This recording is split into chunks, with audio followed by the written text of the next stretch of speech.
Sin yaada halkan guyyaa onnee koosiif sagalee dayaa bakka jirtu si arguu fedha akkuma badda keessatti baa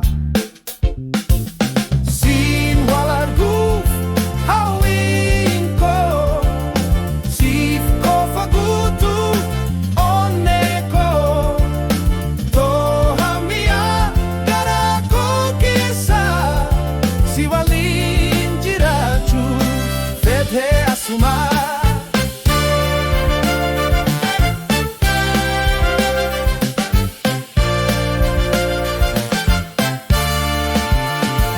Arbii jalatti wal haa agarru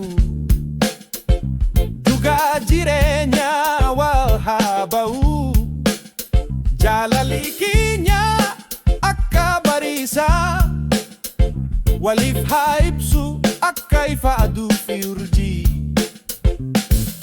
siin wal arguuf hawwiin koo siif qofa guutuu onnee koo toohamiyaa garaa koo keessa si waliin jiraachuu fedhee asumaa.